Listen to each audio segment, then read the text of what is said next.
Lokahi, 5-game losing streak.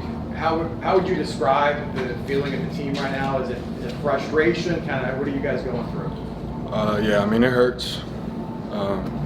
Nothing really else you can say about it. A lot of people never been in this situation before. We just have to find a way to grind out of it and come away with a win. Because I asked Jason, how as leaders, you guys being the guys who've been around the longest, how do you get the younger guys and everyone together to make sure that locker room doesn't maybe split apart with all this going on? Yeah, man. I mean, it's our team. As leaders, we just got to step up.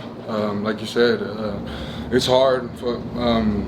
People are going to fall apart, and that's not what we are here at UCF. We're a team, we're a family, and we're more than just football. So we're just going to stick together, keep grinding together. Lokahi, and I don't know if this is optimism or frustration as I ask you, but you guys did particularly well on offense on third down, had another 100-yard rusher for the third straight week.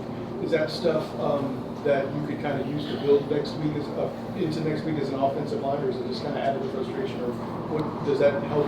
What way does that help our first when you think about this? I mean, the biggest thing for us on offense, it doesn't matter if one guy goes for 100 or if one guy catches the ball for 200. All 11 guys have to do their job on every single snap, every single play. So congratulations to RJ, good for us, but we want to win games. It's not about stats, it's not about any of that.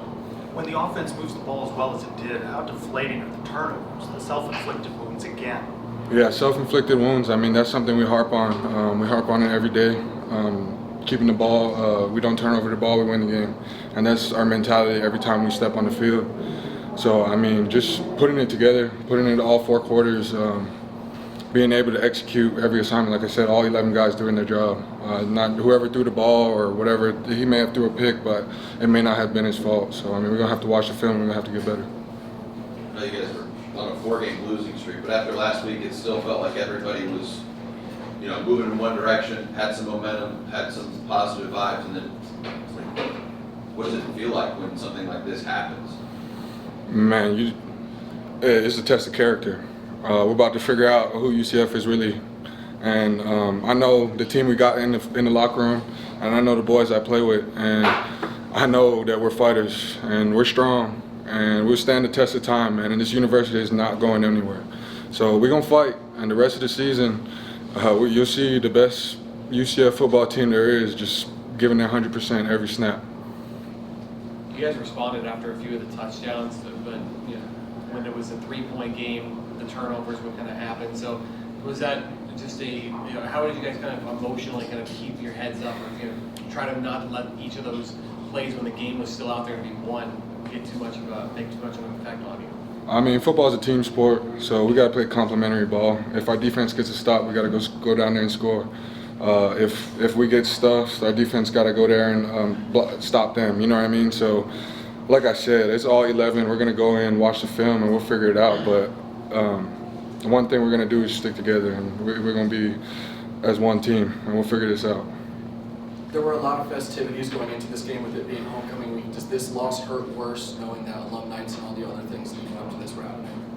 I mean, every loss, they all add up. It doesn't really matter if festivities or not, homecoming or not. We got to win games. That's what the crowd comes here to do. That's what our family comes here to watch us. They watch us to win games. So that's all. Familiar foes next week with Cincinnati. What are you guys expecting out of them, and just to get back on track? I mean, we'll start tomorrow.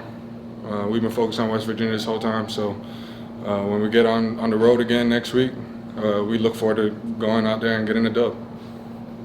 You look at John Rice's performances, Jekyll and Hyde, so to speak, with touchdowns and then interceptions. What was his attitude after the game, and how was he after the game? I mean, everybody's down after a loss. But the main thing, like we said, we're leaders. We step up. We can't have any bad days, no matter what. He's not showing it. He's positive, as always, is all get at. John Rice, he's an amazing guy, on and off the field. Last one. Feels like this question's been asked the last several weeks. You played in the American. What is the difference between winning in the American and losing games in the Big 12? Playing 4-quarter football. That's about it. Doing our job 4 quarters, every single snap. Good stuff. Appreciate it. Thank you.